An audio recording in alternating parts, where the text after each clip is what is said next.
Hi everyone! I thought I would make a little video of what I've been doing with my Quilt As You Go project, just in case I decide to set it aside for a while.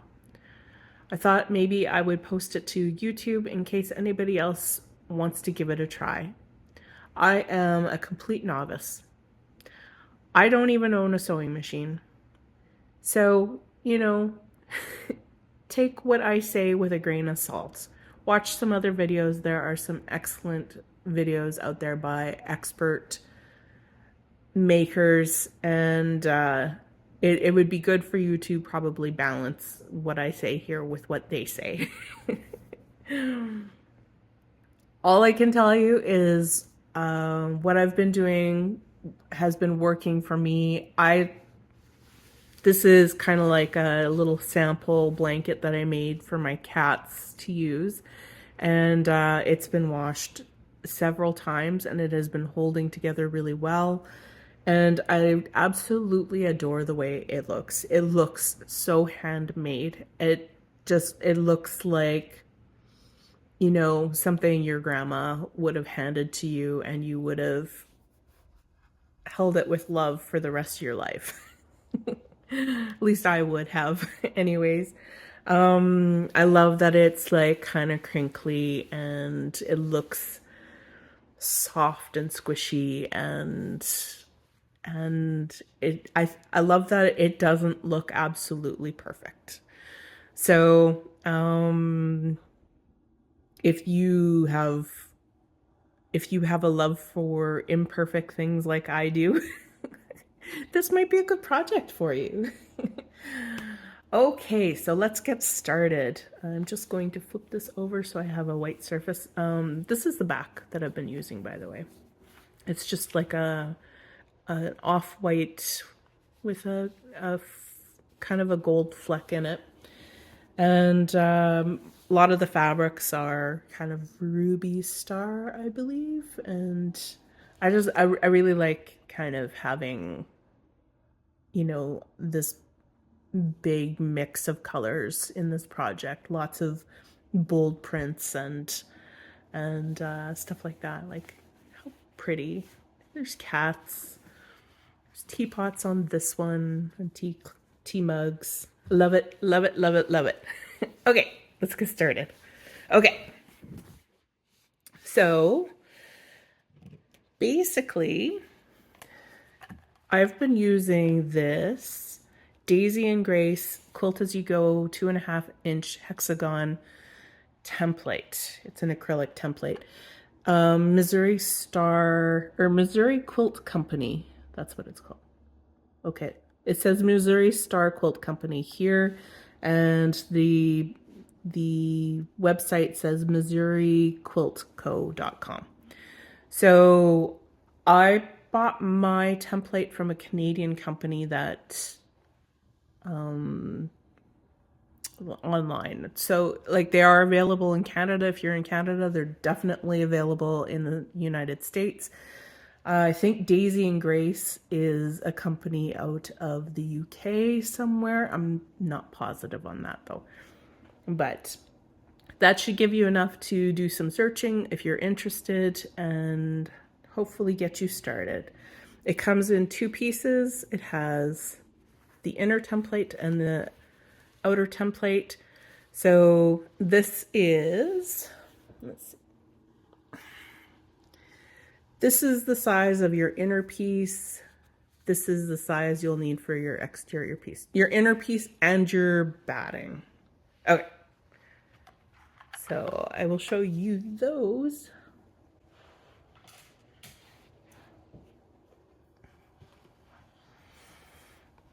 Okay, so in here is my little box of pre-cut pieces. Here's a bunch of my back pieces all cut up. I've got kind of 2 stacks of my pre-cut middles and a big stack of my batting.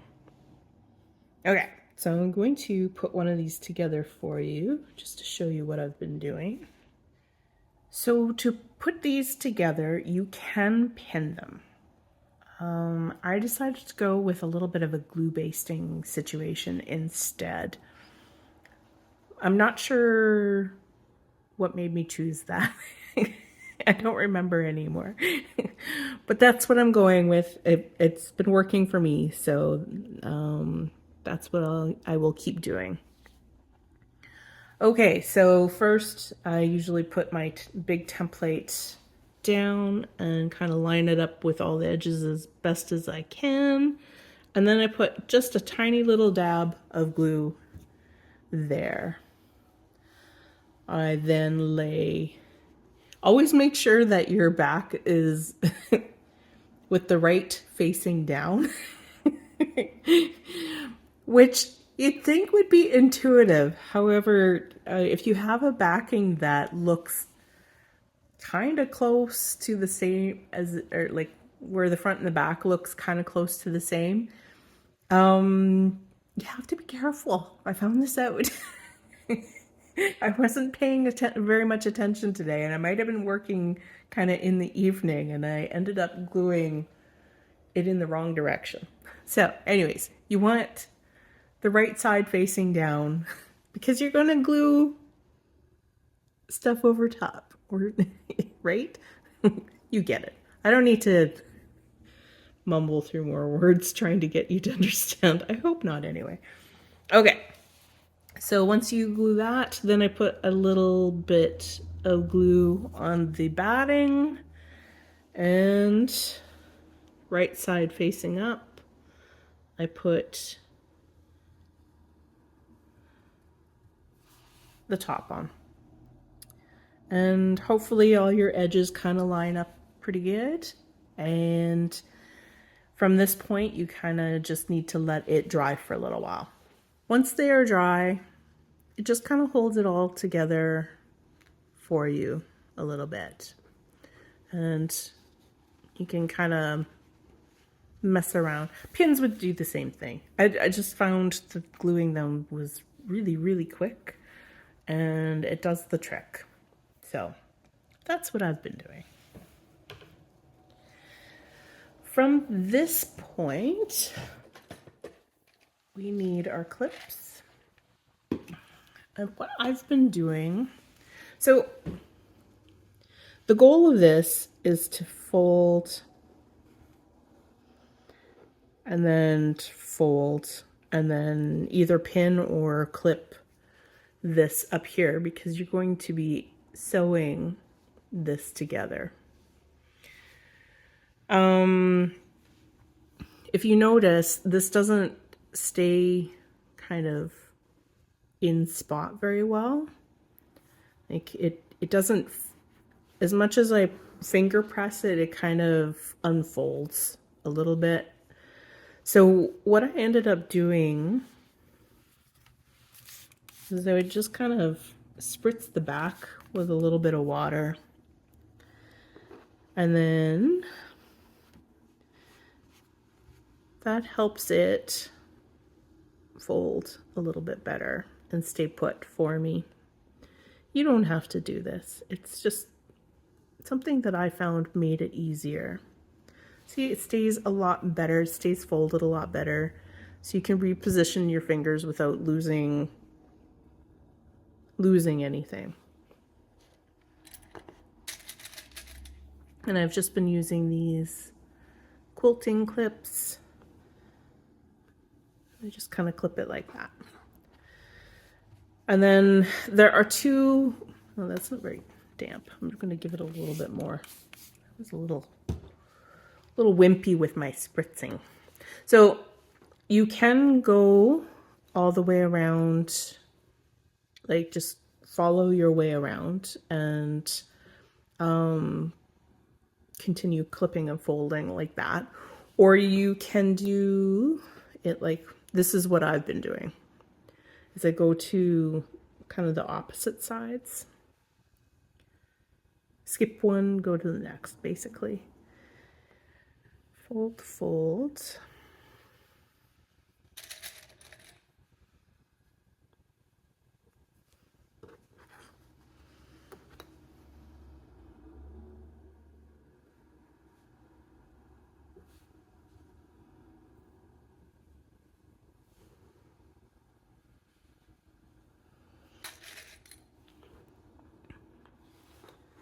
until I get it to looking like that. And then what I do is I start folding the other ones in.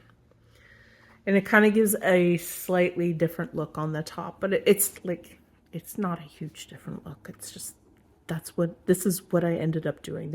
I don't think there's a right or wrong way. Maybe if you're using a sewing machine, one technique might work better than the other. I'm not really sure. So at this point, because I have the corners done, I usually clip the corners and the middle. And that might be overkill. A lot of what I do might be overkill, but it's what I found kind of worked the best for me. It's kind of, so my brain kind of likes a bit of uniformity. I'm not, like I said, I really enjoy imperfections, but there's got to be some sort of uniformity involved as well. My brain is weird, guys. It's weird. Okay, so you can try to get your corners like perfectly lined up like that all you want. This one is obviously not, so I'll probably adjust it a little bit. However, it's going to be hard unless you manage to get everything perfect the whole way through, I would imagine. See, if you're a perfectionist, you're going to have to kind of challenge your control issues maybe a little bit while you're doing this. It's good. It's a good challenge. Speaking from experience. And like I said, like, I love, no matter how imperfect all of this ends up being, I love the way the end result has been. So even with all the imperfections, so that kind of makes it a little bit easier to let go of needing to have like the corners perfectly line up, or this amount the exact same as this amount kind of thing. Like, sometimes your centerpiece is not quite in the center, so you're going to end up with this being a little bit folded a little bit wider than this one over here kind of thing. It's okay. It's all okay. It looks great no matter what. All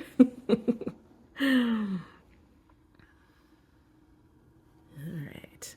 I don't even know if you could see all of this as I was doing it, because I've been looking at my fingers and not through the camera through this whole thing. So hopefully you've been able to see some of it. All right.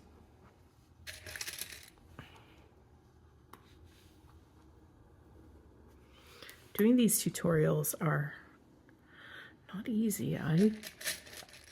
I tip my hat to the people out there who do tutorials all the time. Like, this is, whew.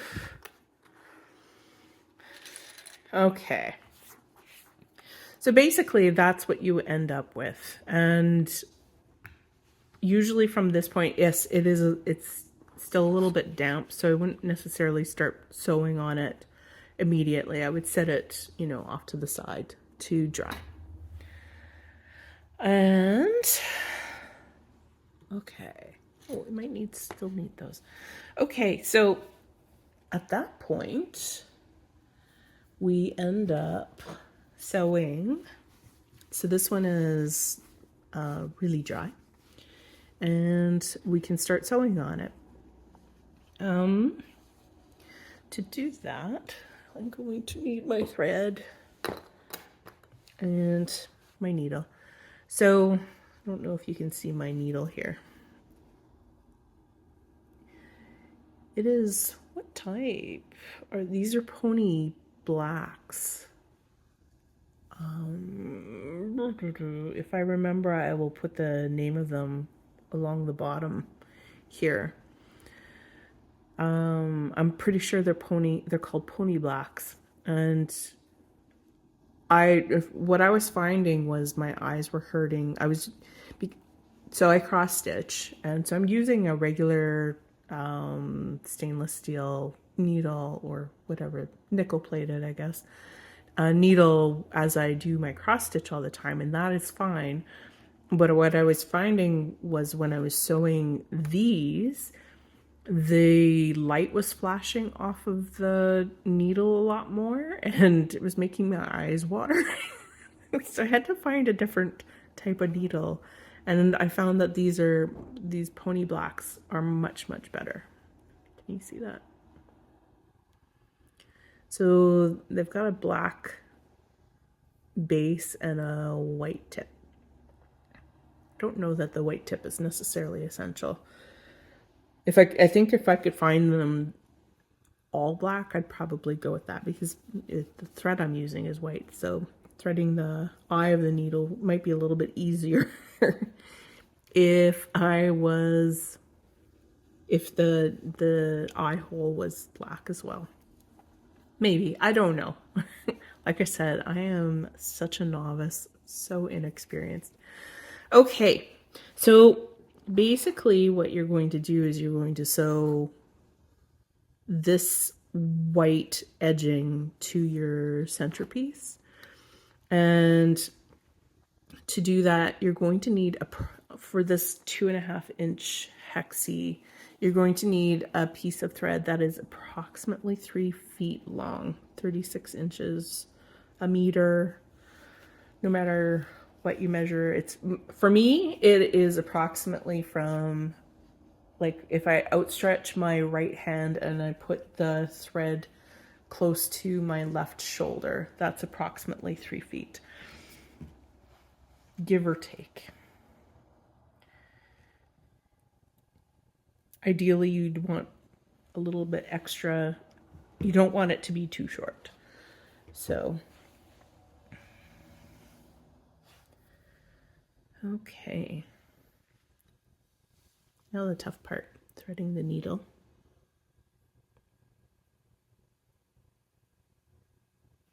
Okay, I don't have a clean. See how it's, can you see? Oh. You see how it's got that little bit of fray there? I'm never going to get that through the eye. So we just snip it off. Oh, sorry about that.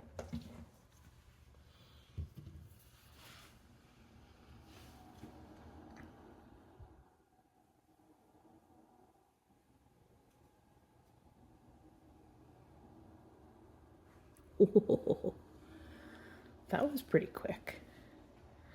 Okay. Then what I do is I do a quilter's knot. On the starting one, I give it a little, normally quilter's knot, I think you do 3 wraps and then pull it through. Sometimes if I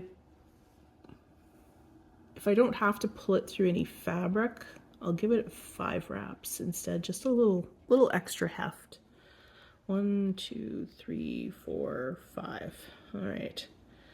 So then I snug that between my thumb and fingertip, kind of hold it, and pull that grouping of wraps down to the end, and pull it tight, and that gives me my quilter's knot.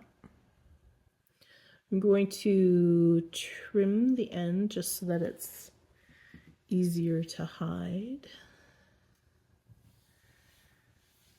And I am going to get started.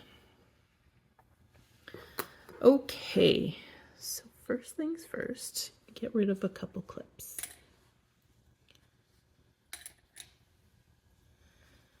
Okay, so to start, what I do is I kind of flip up. You see how this kind of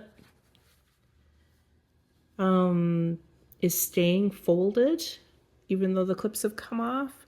I find that is what the, like, spritzing the other part, like the part before this, the step before this, spritzing it kind of helps keep everything laying when I'm trying to sew.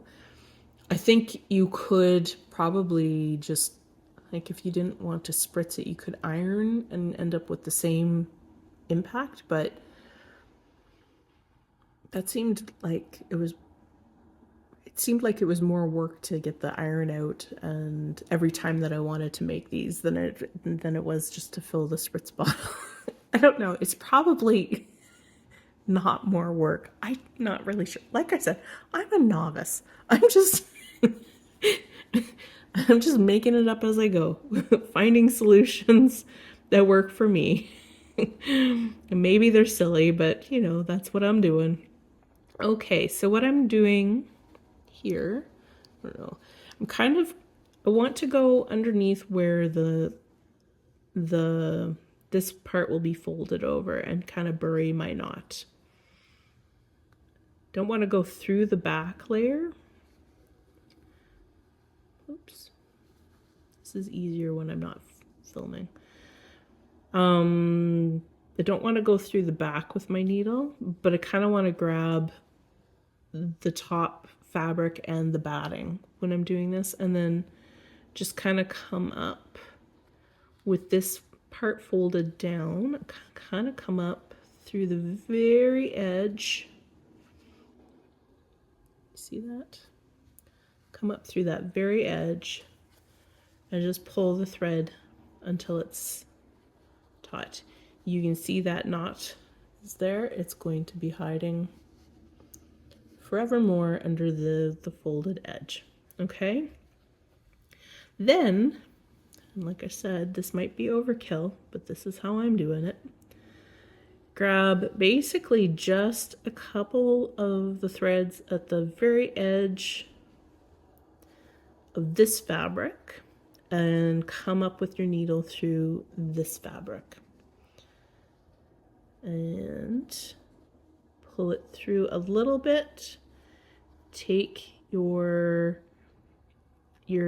thread, wrap it around your needle twice, hold it down, pull it down to the base of where your needle is coming through the fabric, and push that through and pull your thread tight, and that gives you another little tiny knot here just for added security. You won't feel it or really see it. It's fine. Okay, so now I'm going to go down right at the edge of the white fabric through this fabric and the batting. But you never really want to go through the back. These are all clip marks, these chatter, but you can see that there is no sewing through the back, or very little appearing through the back. I can see I went through here by accident. So you don't want to do that, because that can get caught on stuff, could break. So ideally you don't want to do that. That was a little oopsie. It happens sometimes. We're just going to roll with it. Okay, so go down right at the edge of your fabric. Kind of what I do is I take it until I can feel it hit my fingertip behind. Then I kind of just tilt it off to the side and come up through the very edge of the white fabric. And I pull it through. Oops, poke myself with the needle. Oop, sorry about that. Okay, so that's the first stitch done. And again, I'm just going to get rid of this clip, make it easier.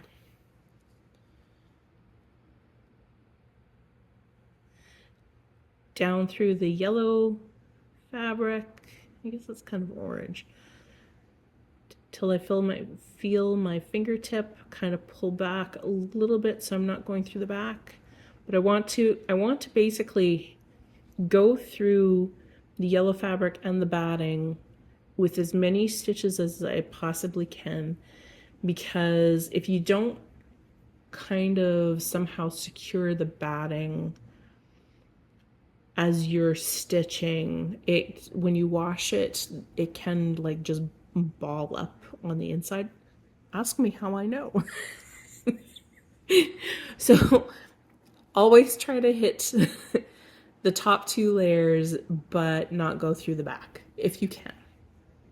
It doesn't have to be every single stitch, but the more you do it, the more secure your batting is going to be once you're done. Unless you plan to like do some, I don't know what it's called when they quilt in the middle of stuff.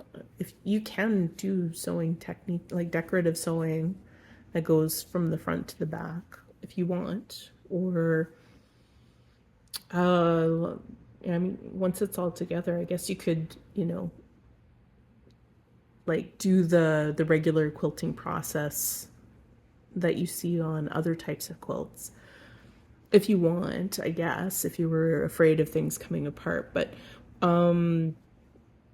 what I've found with my experiment is that the batting does seem to be holding fairly well in place with what I've been doing, just trying to go through the top 2 layers as often as I can and try not to go through the 3rd layer, the back. So, okay.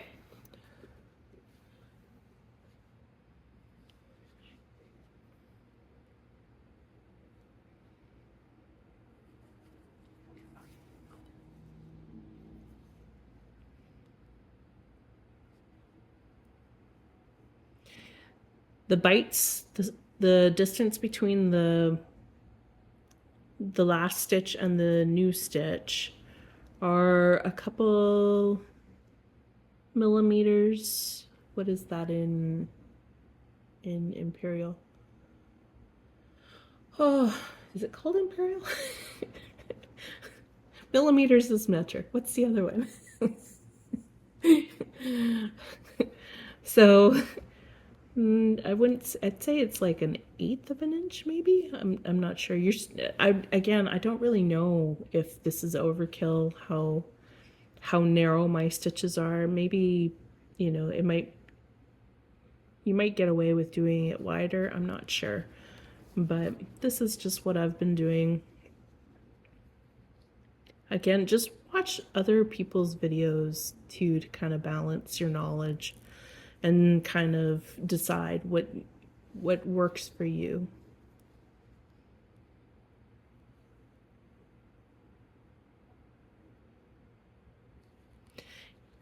So the goal is kind of to do, oops, where did you come from? To do little mini bites so that you're not seeing major signs of stitching. You can kind of see my starting spot there. But in the grand scheme of things, once everything is together and washed and this all crinkles up, you're never going to see that unless you're, you know, really scrutinizing it. And if somebody is going to scrutinize it that hard, boy, those people can just leave.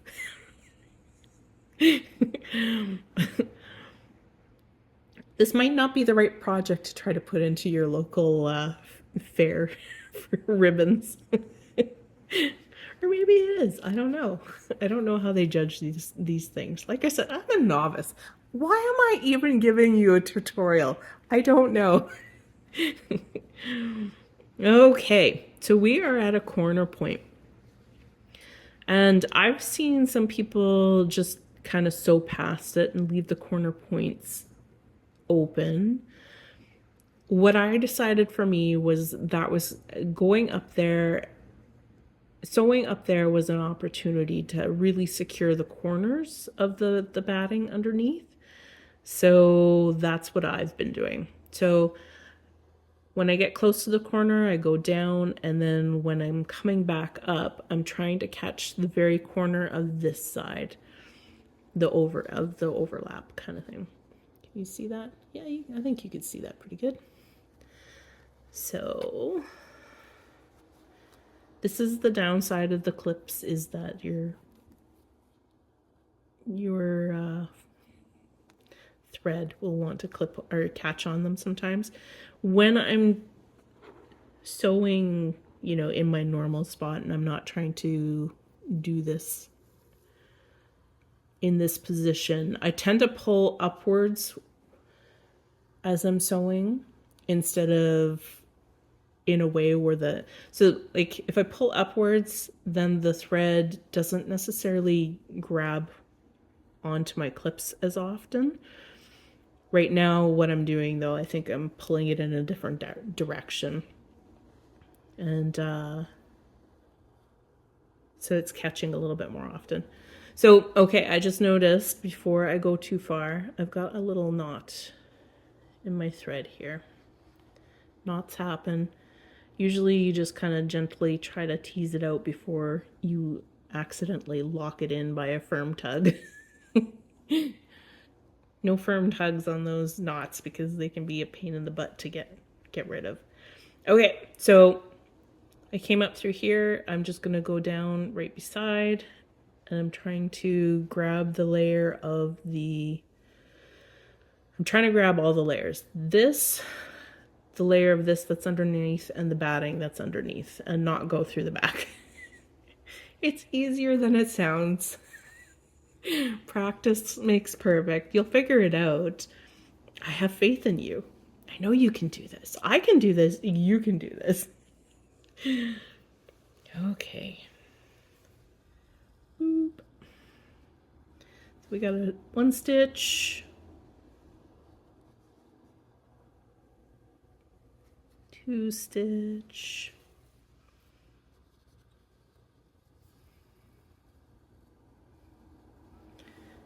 And 3 stitch to the end. The end one, I kind of, you see where it's coming up? Kind of towards the point. Again, it doesn't have to be, oh, I just pulled my thread out. Dang it. Okay. Technical difficulties.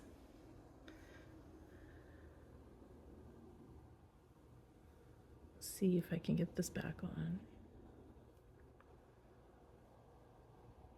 There we go. Oh, that was easier than I thought it was going to be. This is kind of the running commentary that's in my head as I do all of this stuff too. Oh, that was easier. It's a noisy place up there. There's lots of weird stuff that happens. Oh, sorry. Okay, tutorial filming. Maybe I'm not good at this, but like I said, I had to record it because my memory is not what it used to be. I'm a middle-aged woman, and sometimes if I set something aside, I will forget what I was doing. So I decided, you know what? To make this easier for myself, I'll just record it, and then I can go back. So, okay. So now we are at the top and we're through. What I'm going to do is I'm going to come down and again, I'm going to slide my needle as best as I can behind all the layers without going through the back. Go through the layers and then come up, oops, just in that corner right there. You see that? My lighting is getting bad. It's winter. We've got no time to record these things before we lose the light. Okay.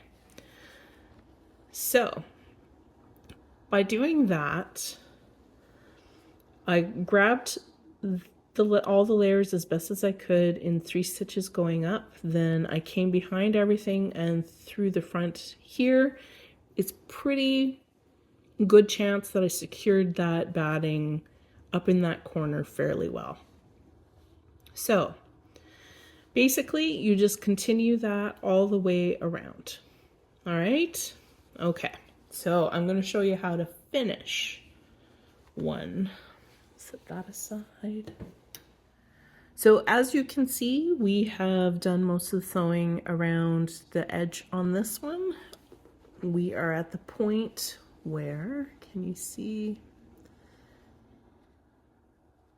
This is the starting knot, and this is where my stitch is right now. So we basically just need to finish this and with one more stitch and do a little knot and bury it. Okay, so down through the top 2 layers, pull to the side, up through the edge of the white, pull through. So my last stitch, it's close enough to the starting stitch that there isn't a major gap.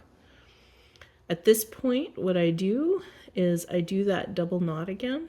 So I go through the top layer of the blue. I don't know if you can see that. And I come up close to where my stitch came through the white. And then I take my thread and I wrap it around twice, pull it downwards, nice and tight, and then pull the needle through. And that gives me a little knot there. To make it a little bit more secure, then I do a quilter's knot. So basically I pull this tight, wrap it around my needle 3 times. Oh, this is easier when it's closer to my face and I can see better.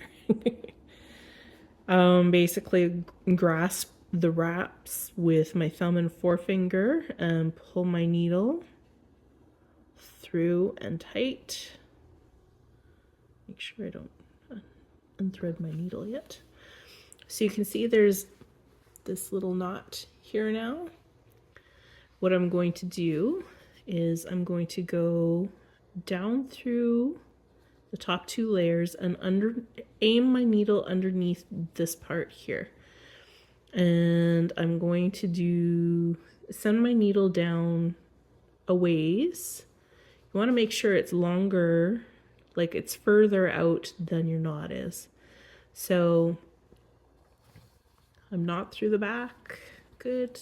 I feel like I'm through a couple layers there. That's good. I am going to pull this, and you see the knot is just about ready to disappear underneath the edge here. What we're going to be doing is pulling it through a couple layers of the fabric and kind of burying it that way. And to do that, you kind of got to give it a little bit of a sharp tug. And you might have heard it pop through, I'm not sure. But when you're in person, you will hear it kind of do a little pop through. And now that is in there. And pull off my needle, put that somewhere where I won't lose it.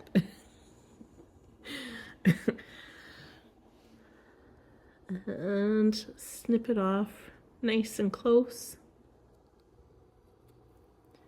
And we're good. So you see this edge here is not perfect. That's okay. Because once it's all sewn together, everything's going to crinkle up a little bit. And as you wash it, and all the edges are kind of it's going to look handmade. It's going to look like love was built into it, and it's good stuff. Okay, so now is the time where we get to start sewing the pieces together.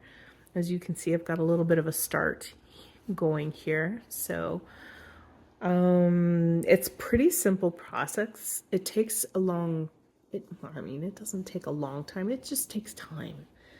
And sometimes that is worth it, right? I mean, you definitely, if you don't have the time, if you don't want to spend the time hand sewing this all together, there are techniques to do the quilt as you go with this exact template and get pretty much the exact same kind of look by using a sewing machine if you happen to enjoy sewing with a sewing machine. Or maybe you don't enjoy sewing with a sewing machine, but but you're going to do it that way anyway. Okay, so I am going to sew what I've been doing is I've been putting the right faces together to sew them together. It has a slightly different look if you do them so that if it's flipped the other way. It's not a big deal either way. You can do whatever you like, but this is what I've been doing, and I've found it's best to kind of stay consistent with what you're doing. So, okay. So basically we're going to sew these edges together. To start, though, what I want to do is I want to make a quilter's knot in my thread again.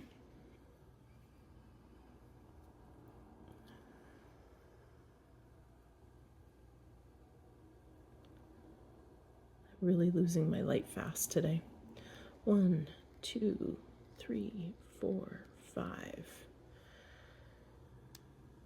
This one isn't going through a bunch of layers of fabric, so I'm going to make it a little bit heftier. And again, I'm going to cut off the tip just a little bit so that it doesn't stick out anywhere. Okay, so what I've been doing is I go through here, I find an open space between my stitches, and I just kind of take it up through the corner. You don't have to worry so much about going through the fabric on this one. I usually just skim it along the top. And basically my knot will end up kind of close up in that corner. And it's, again, you're going to knot it a second and a third time just to try to make sure that your corners are secure. Again, this is not easy to film. Okay, so I have my thread. It is secure. I'm tugging. Oh no, so I tugged too hard. So it's secure. It's not permanently, like perfectly, that's the only thing you want to do secure. It's kind of just a starting point of the security. So I'm going to do that again. Hopefully this will go a little quicker this time because I'm losing my light. Okay, so here, tug, it's there. I go through both pieces with my needle, and I take my thread, take my thread, wrap it around twice, pull it tight towards the back, pull my needle through. That'll give me my first knot. And because this might be overkill, but I'm going to do it a second time. You might not need to do all of this, but that's what I've been doing. Seems to be holding together well. Like I said, my little prototype for the cats has been through the wash several times, and everything seems to be holding together really well. Okay, so now we've got 2 knots here. And what I'm going to do is I'm going to take my needle and I'm going to run it, a couple millimeters through my fabric and pull it up. And that's in the back piece. Now I take my needle and right where I brought it up in the back piece, I'm going to take it and grab a couple threads through the top of the front piece here and just pull it through and pull it tight. Now I'm just going to take it and go down where I came up through the back piece and run it under a couple millimeters and pull it up again. And then right angle from where I came up, just threw a couple threads on the front piece, pull it through,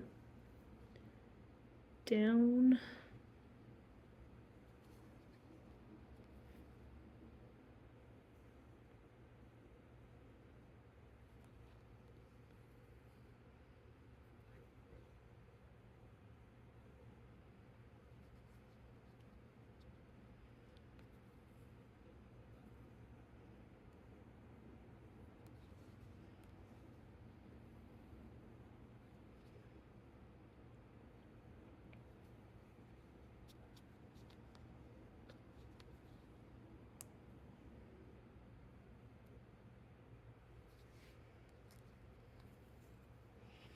It might not seem very substantial of a like if you're a novice like me, you know, you kept thinking, well, that just it doesn't seem very solid, but once you get it together, if you tug on it, it's solid. So, and like I said, the one that I've been, my prototype here, I don't know, you probably can't see what I'm pointing to, but the quilt that I showed you earlier, it's been through the wash several times and it all seems to be holding together really well. So, actually you can kind of see, so this is what it looks like from the back where I've sewn. And this is what it looks like from the front. So it's a little bit more of a prominent stitch on the back, which is why I've been doing it the way I have. So if that's on the back, that's okay. Like I said, once it probably doesn't matter. Once it's washed, it's all kind of disappears anyways. Disappears into the crinkles. It's all fine. If you want to see the pretty sides when you're stitching it together, stitch it together with the pretty sides out. It's up to you. So, basically continue stitching all the way to the end and do the double knots. So you know how we started this side here, we went through knotted, went through again knotted. You're going to do the same thing at every corner. Even if you are going to continue, like once this is together, if your thread is long enough, you could add another piece and continue sewing. But still, what I've been doing, just for a little added security, is I make sure that I knot every time I reach the corner points. I do the double knots. And then, yeah, so it just kind of, again, it might be my paranoia doing that. It might be overkill. I don't know. You do whatever you feel is good enough for you. So once I get to the end and I've double knotted, and if I want to get rid of my thread, basically I just do the same thing kind of in reverse. I take it down through the corner. Once this is knotted together, take this down through the corner and pop up here. And then I do the same way as I ended when I was stitching this one together. When I finished, I came up after I knotted. I did a triple wrap quilter's knot, and then I ran my thread under a little ways. I hope that makes sense. I'm losing my light, so I don't want to stitch all the way to the end of this and have it too dark to see anything by the end. So is that all we need to say? Basically, yeah, like this is a complete piece. This is completely quilted. You can use them as little coasters if you want.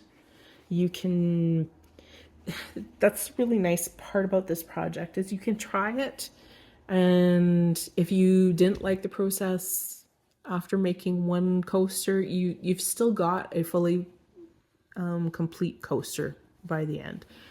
If you like the process, then you start making more and you add them together, and maybe you end up with a little, you know, doily thing to put your plant on top. Or you keep adding and you end up with a little cat blanket. You keep adding to that and you end up with a human-sized blanket. So you can stop anywhere you've decided you've had enough in the process, and that's okay. And you can play with the colors, and you know, maybe you're only using 2 colors for the fancy top. Maybe you are using multiple colors for the back. There's plenty of things to do. There's lots of examples showing up on social media. So go check them out and have some fun.